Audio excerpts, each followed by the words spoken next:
Hi, Joe. Hi, Liz. Excited to be here today. Good. The interview with Vedelcia Garcia is amazing. So amazing. In fact, I think it's so amazing. It's going to be 2 episodes. We're going to have to split it into 2 episodes. We are, but I don't want to cut anything because it's all just so useful. It's way too good. So I'm going to say this right now. So sign shop owners, if you're listening to this, or managers or prospective HR managers, you have got to listen to this episode in full. It's technical. There's a lot of information. I get it. It might be overload a little bit, but man, is it going to help you grow a healthy business and keep you out of trouble. Absolutely. And again, we're splitting it into 2 episodes, so hopefully that'll make it a little bit easier to digest because it is a lot. So they might be shorter than our typical interview episodes, but not by much, honestly, because it's just a lot of information. But I do think that all of it's so pertinent. As someone who owns a small business, like, oh my gosh, just listen to it. I wish I knew all of this stuff without having to research it. I wish I knew all of this stuff before I got myself in so much trouble over the years. But anyway, I'm so appreciative that Vedelcia spent so much time with us today. And, she has some experience with the sign industry. I won't divulge the background story there, but she's very familiar with the sign industry. And of course, she's very passionate about HR and from a perspective of helping employees. So I think everyone's going to really enjoy listening to her and take notes. And then we're also, going to put in the show notes ways to get a hold of her if you do need to work with an HR consultant. So yeah, she is an HR consultant. So just keep that in mind. And she specializes in small business, which is so different. As someone who's worked for small and large businesses that has gotten HR thrown on her, like I'm telling you, small and large companies, HR is so Yep. So and she specializes in 5 to 50 employee companies and manufacturing. Exactly. So that's the sweet spot for sign shops. And so her name is Vedelcia Garcia. We didn't even say that. We're so excited about this. No, I said Vedelcia. Did you? Oh, okay. I did. Well, before we kick off, I always like to give a very special shout out to our sponsors. We're super grateful for the support that we receive from Inktobo. They are very passionate about the print and sign industry. And so they have amazing tools. If you go to inktobo.com, you'll learn about Sign Tracker, which you can also check out at sign-tracker.com. You'll learn about Printavo and Clarity. Those are production management softwares for sign and print shops. Of course, there's Inksoft and OMG for stores, and there's Graphics Flow for art management and art resources and design resources. So go to inktobo.com. And you'll learn all about their products and how they can help you. Well, another thing too is reach out to them if you have questions, whether it's through chat or email or phone calling. There is live people that really care about you. They're based here in the United States, well, except for Clarity. They're all based in the UK. So if you're one of our UK listeners, go to claritygo.com for Clarity. But yes, they're great to talk to. A lot of industry folks that work at the software company, so they're there to help you. We'd also like to say hi to our friends at Sign Builder Illustrated. If you haven't already, read our monthly column in the magazine. And if you're not subscribed to it in the mail, you can always read it online at signshop.com. Also, if you're not already, this should be airing while we're there. And hopefully we're seeing you in person at the ISA Expo. So we'd like to say hi to all our friends at ISA, huge fans of the International Sign Association. Of course, we're big fans of the Expo. We are being influencers probably as you're watching this. So check it out. The cool thing about being part of the International Sign Association and your local sign associations, whether it's Texas Sign Association, California Sign, there's so many of them. If you go to ISA, you can see all the different associations in Canada. They're all tied into ISA. It's just a great place to be able to make connections, not only with vendors and suppliers and all that. Of course, they're there, but just to make connection with other sign shop owners and workers, like you're an installer, you're a designer, to connect with other designers and exchange ideas. And just like with anything in life, community is so important. It's what we try to foster in Behind the Signs on Facebook. But also education, like why not surround yourself with peers that are doing the same thing that you can help each other grow and learn. And there's no better way to meet those people than to join your local sign association. And also on Behind the Signs. Without further ado, we're talking with Vedelcia Garcia. She is an HR professional that specializes in HR for small businesses that range from 5 to 50 employees, probably less too. Should there be less? But I think that's the typical range that people define. And we're really excited to talk to her today and next week or next episode about HR. Hey everyone, we're super excited about today's guest, Vedelcia Garcia. She is an expert on small business HR. And it's such a huge need, Liz. This comes up in the community all the time, right?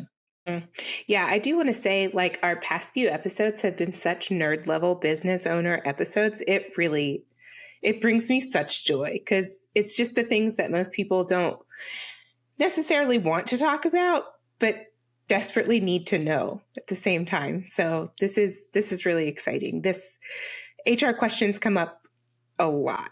Yeah. Our last recording that we did, we spent an hour talking about how to calculate your shop rate. Super exciting. It was very exciting. But Sean was a great guest. He was a great guest. So it's good. So that episode's going to drop before Vedelcia. But this one is also super important because as we were talking about before we get started, sign shops typically, when you think about a bigger size sign shop, you think, oh man, 10 employees to 15 employees, which in the sign industry, that's kind of huge considering there's 35,000 plus sign shops in the United States alone, and almost all of them are under 5 employees. So we're talking about mom and pop brick and mortar businesses that have the practical challenges of like, oh, how do I find and train really good employees? How do I keep really good employees, and then all the other stuff like how do I get enough jobs to pay the light bill and all that too. And then you start thinking about how am I supposed to manage employees correctly, right? The HR problem. So that's why I was super. Yeah. What is HR? Yeah, let's start with that. What is HR? Elizabeth, why don't you tell us what HR is? I think everyone knows that human relations. So it's basically the management of the people in your company. But that's not who should be talking about this. Like as much as I would technically of the two of us be the person that should talk about this, Joe. Today we have Vedelcia with us and she is the expert. She is. And I'm excited because I'm going to make a confession before we get started. And Liz, you know this. I do. I don't even know what you're going to say. I'm going to talk about myself in the third person. Joe was terrible at HR. Like I would just want to hire everyone. Someone could come to me and cry and say they really need a job. And I'd be like, okay, even if you're not qualified. And then they could do a whole bunch of things and I would just everything, and I would never fire them. And so, yeah, I tell you, one of the happiest days of my first company. My second company was easy because Elizabeth was there in the beginning. So she's really good at this stuff. But my first company, one of my happiest days is when I hired somebody that could manage HR for me. And then all I had to do is like, if we had to write somebody up or fire someone, just sit in the room and look sad with them, and everyone else would do You just got to point your finger at the other person and be like, it's not me, it's them, it's their job. Yeah, right. That's what you prefer. Well, yeah, I like that you're saying Joe was bad at this. Like, just to be clear, Joe is still bad at this. He just doesn't have people. Joe only has one person, and that's Joe. So when Joe flakes, Joe yells at himself. Joe moves on. Joe does better. Joe fires himself every other day. But well, Vedelcia, we are so excited to have you here today as an HR expert. So if you could just take a few minutes and tell us, a little bit about your background and how you get into HR and what you do for work and how all that works. So thank you so much, Joe and Elizabeth, for having me here. I know your podcast is highly recommended in the sign industry, so being here today is an honor. My name is Vedelcia Garcia. I'm the Director of People Operations for a nonprofit organization. I'm a human resources professional with over 15 years of experience. My expertise is actually helping small businesses, 5 to 50 employees. I help small business owners navigate complex employee relation issues and making sure they're following the law. So today I'm very happy to be here where I'll be sharing some tips that can probably help some of the business owners listening to us right now to make some of their HR challenges a little bit easier. Very happy to be here. So I can tell you about my career. I started working, so my experience is very diverse. I have a lot of experience in manufacturing, a lot of experience with small businesses as small as 5 employees, 10 employees, 25 employees. And I think small businesses have very unique challenges that are very different from large corporations. And that's why it's so important to sit down and have this type of conversation. So I'm very happy that you take the time to invite me and happy to be here. We're so excited to have you. And thanks for taking the time. I think this episode is going to be really good. So if you are a sign shop owner, I know you're busy. And I know sometimes you click into podcasts, you start listening to them, and then you click off.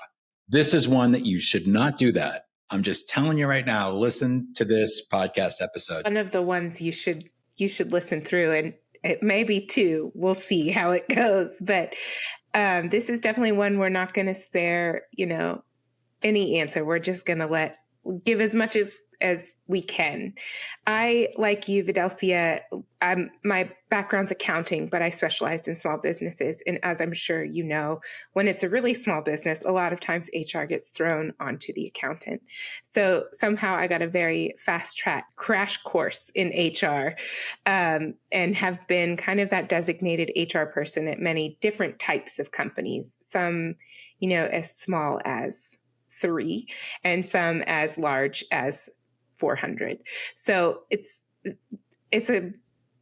so intricate, HR. There's so much involved with it, but I could not agree more that small businesses, the needs for HR are so unique.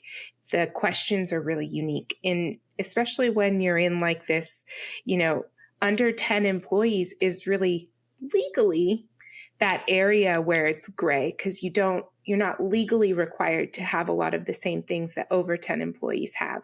Companies with over 10 or over 50 is another kind of milestone.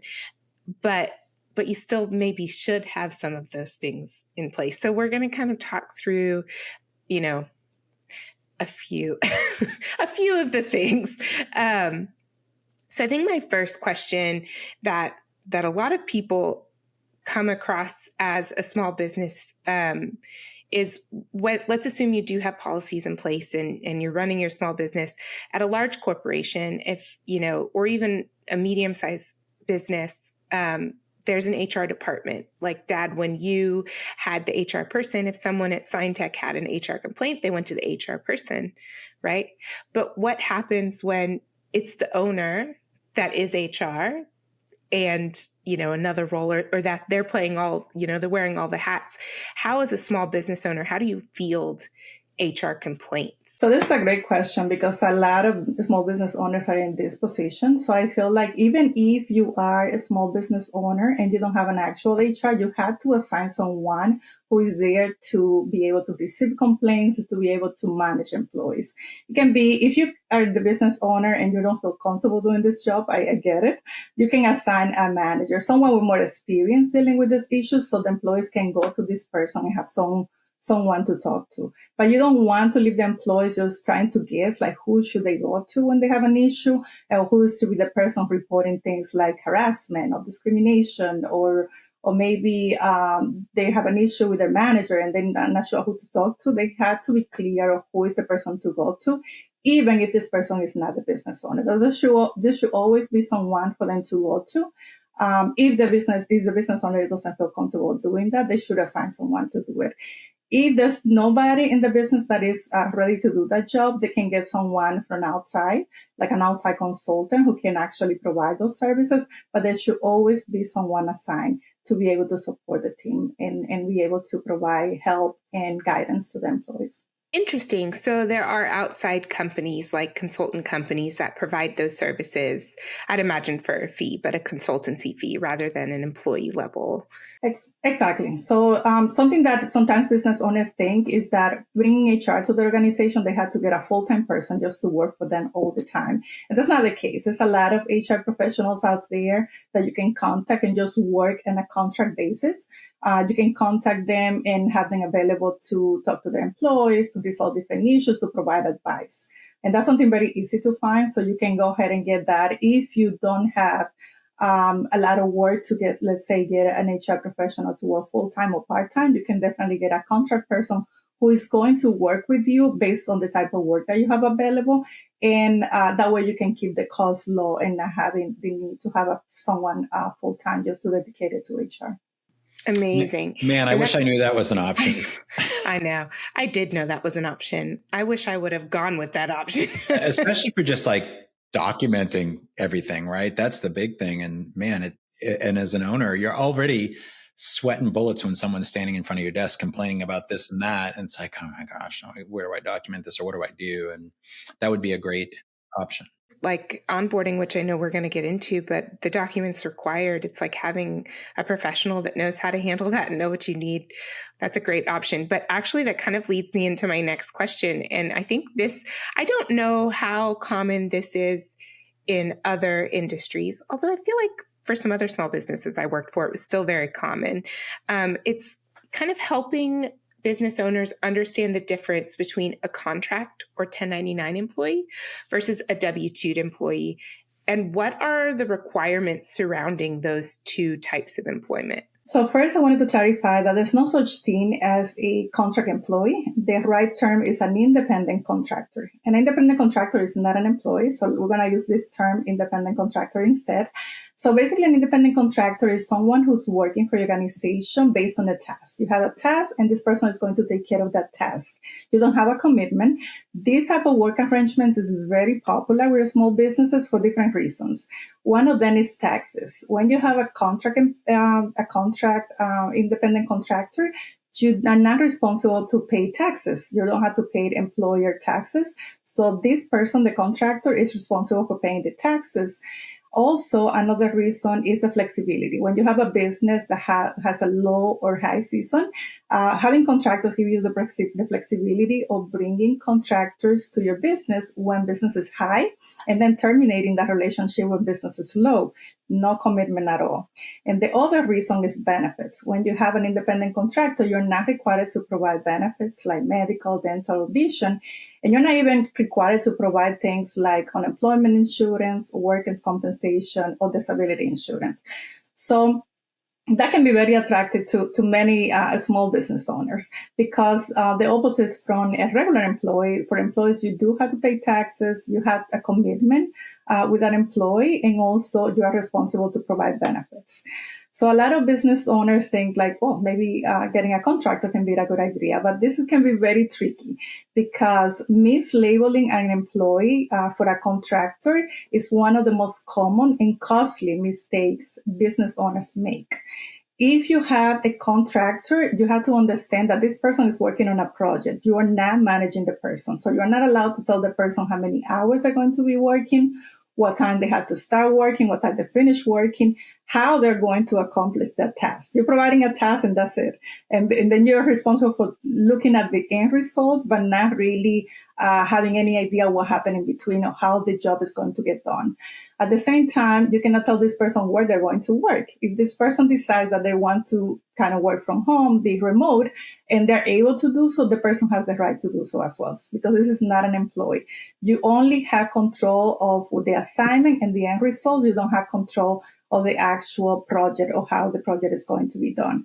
So if you're okay with that, yes, you can have a contractor. If you want someone that you are going to be managing, that you're going to be, that you're going to have on your office every day, or that you're going to keep an eye on, then having a contractor is not a good idea. We have seen things like Uber, that have had issues in the past because of their mislabeling contractors as when they're really being treated as employees.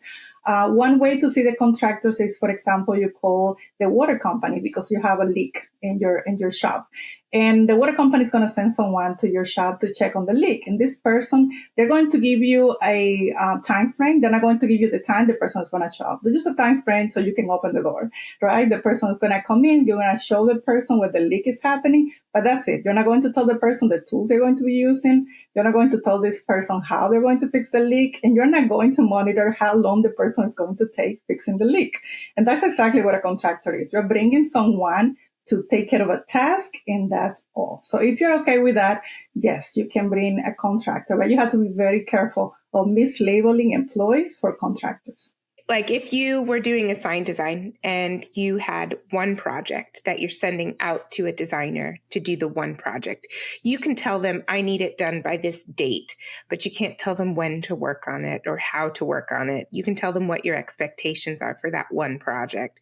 It wouldn't be ongoing projects. It's just that one sign project. Right. So just so everyone's super clear too, because if you have a brand new shop and it's just you're, solo entrepreneur and you're starting your shop and you get to that point where you're feeling overwhelmed and you want to hire that first employee, I feel like a lot of small businesses, especially labor focused businesses, will bring somebody on as a subcontractor.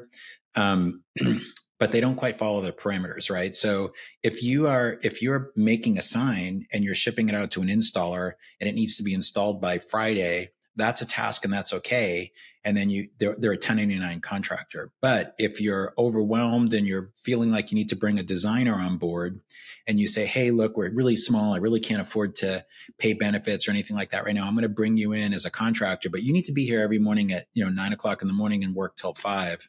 You're going to get yourself in trouble. Mm-hmm. Exactly. Absolutely. Yeah. There was somewhere I read long ago that was saying this was more about providing equipment. So this would be more on the office side of things. But if you're providing equipment, I think there was some rule where contractors can use their own equipment, but employees are supposed to use company supplied equipment. I don't know how true that was, but yeah, so that's really varies depending on the organization. Yes, usually for employees, organizations provide their own equipment to be able to provide privacy and make sure that data is being protected.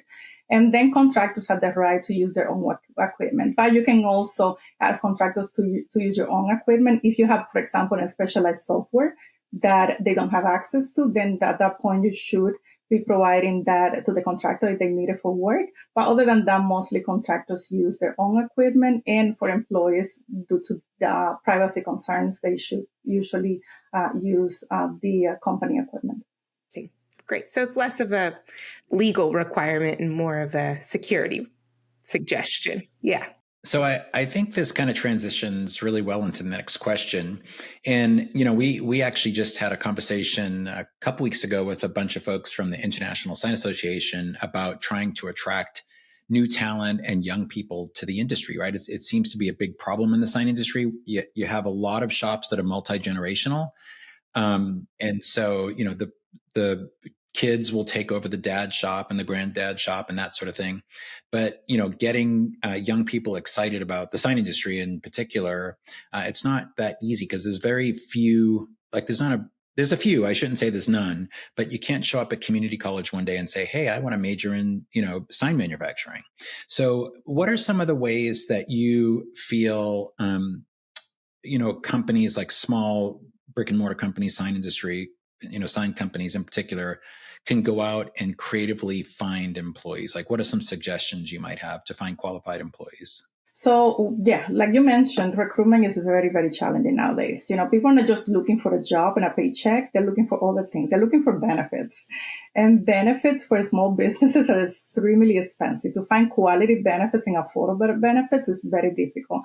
And also they're looking for experience. So you have to be able to kind of provide a whole picture for them to feel your business is attractive or is an option.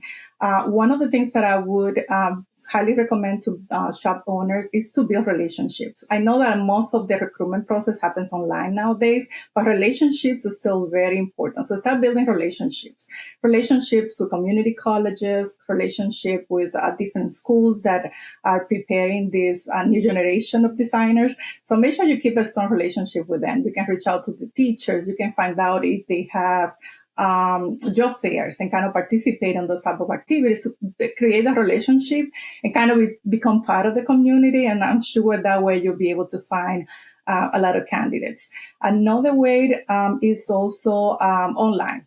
For example, most shops probably have pages like Instagram or Facebook or LinkedIn or maybe TikTok. And I know that a lot of shops use those channels just to showcase what they do, their work, the different signs or designs. But think about using those channels to promote different positions and to attract talent. Usually when a person is looking for a job, they usually go to different companies and they check their company website or they check the social media and they want to see how's the culture. So try to showcase your culture online too. If you do employment recognition, like let's say that you do recognizing the employee of the month, make sure you put it online as well so people can see that you have that type of programs. Also, if you do a holiday lunch for your team, make sure you showcase the holiday lunch as well. If you do summer picnics, make sure you showcase the picnic as well, because the new generation, like I said, is not only looking for a paycheck, they're looking for a whole experience. They're looking for benefits and they're looking for a culture where they can see themselves.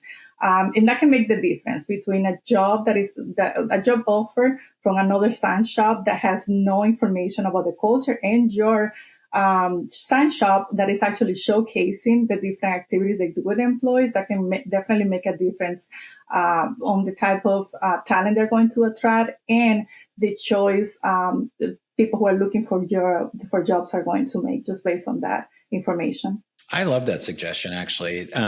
We have a couple of people in the behind the science community. I don't know if you've seen it, Elizabeth. I always let the posts go through because I think they're cool, but what a great way to promote the culture of your business, right? They'll show parties or employee of the month where someone's holding up a plaque or whatever.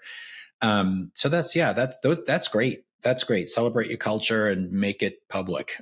You know what I mean? Because then people, yeah, you're right. I mean, they're going to want to go to places that look fun, fun to work at, and where they're recognized, their good work is recognized.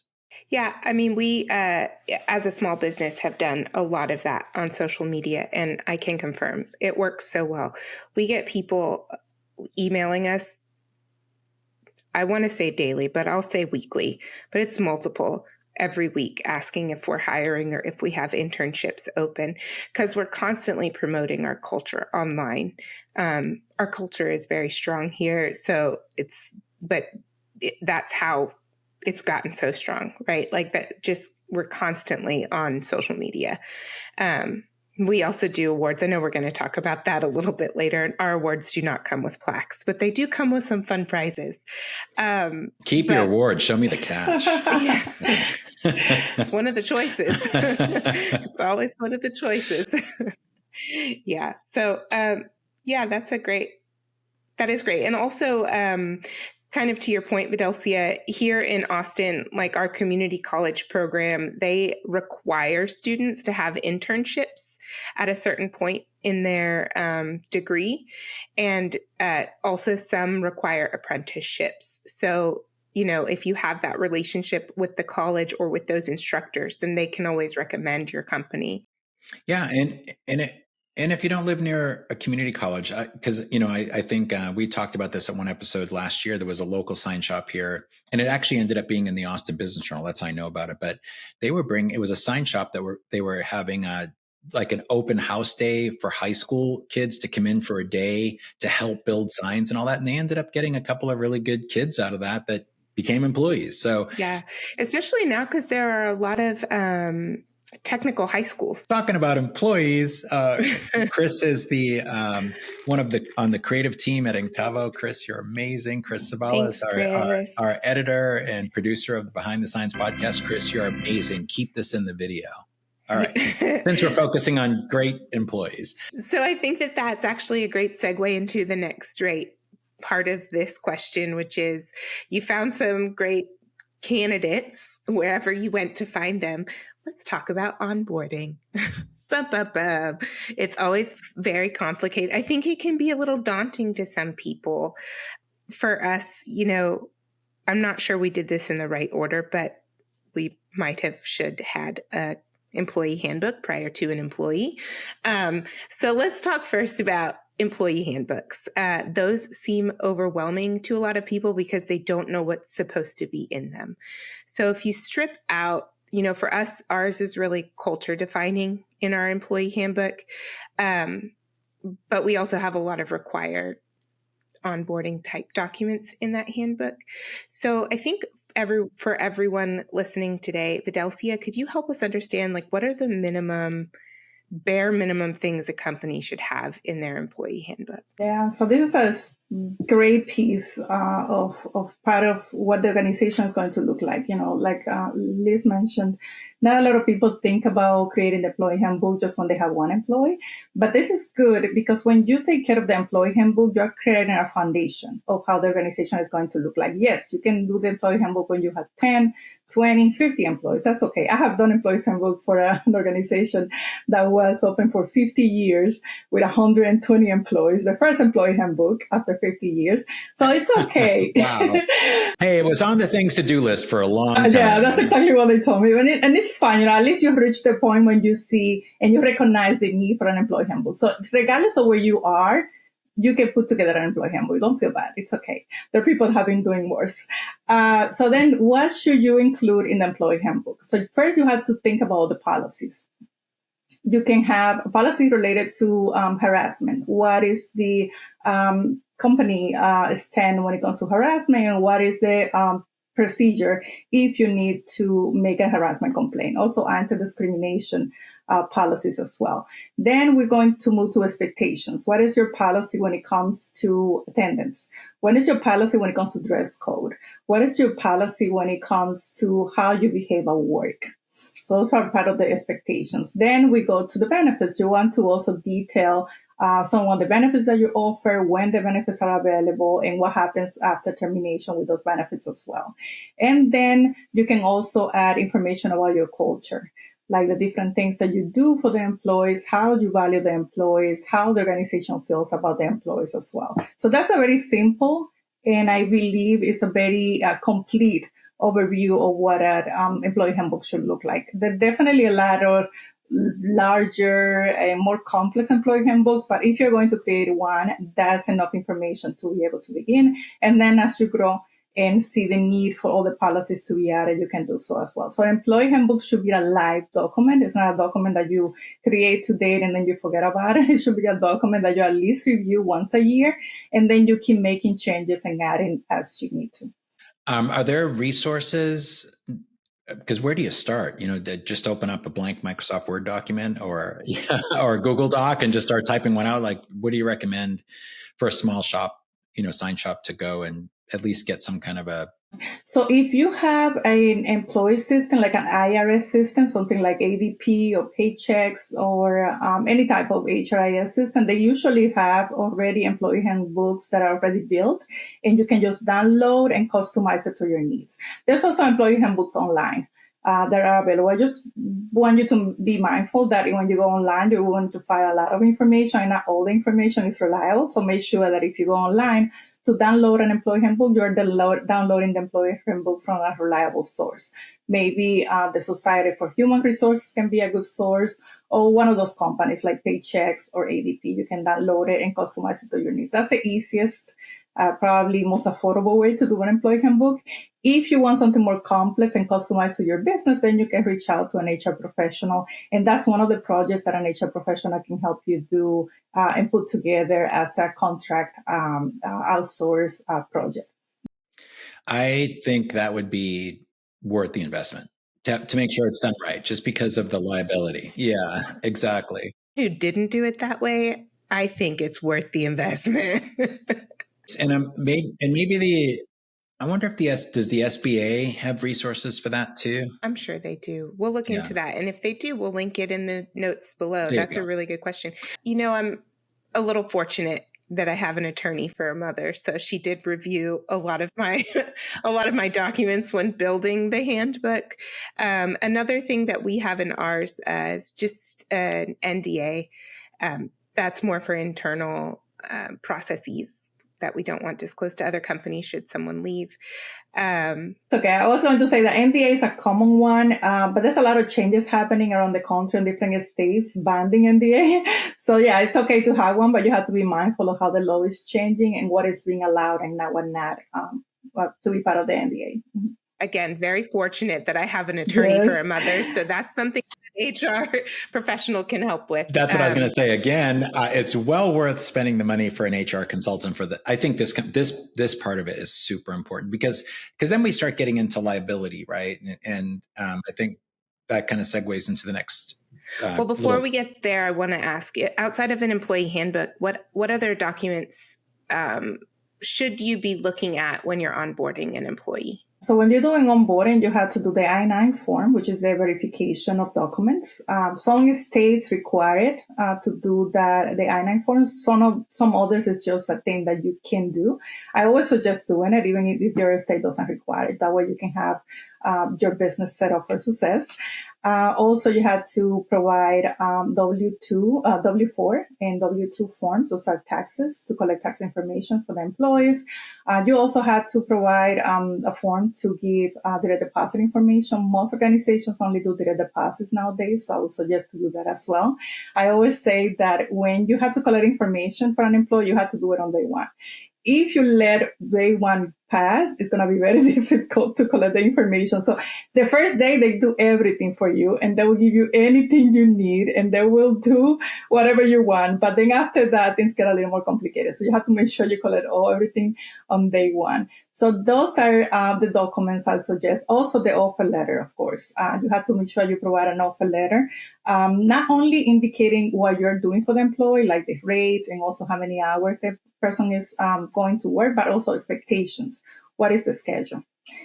Is this a full-time or a part-time job? Is this person exempt or not exempt? So all that information is to be included on the offer letter, and you have to make sure you provide that information since day one. So both ends are clear what are the terms and conditions of the employment. Yeah, excellent. And I know from an accounting perspective, it does vary state to state, and sometimes your accounting program will do this for you.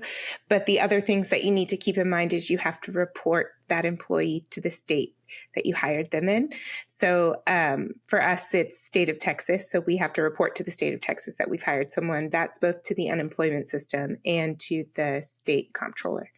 Yeah, in New York and New York, New Jersey have the same requirements. It's a report. Actually, the HRIS systems provides the information directly to the Department of Labor, and that way they know how many employees you have every quarter.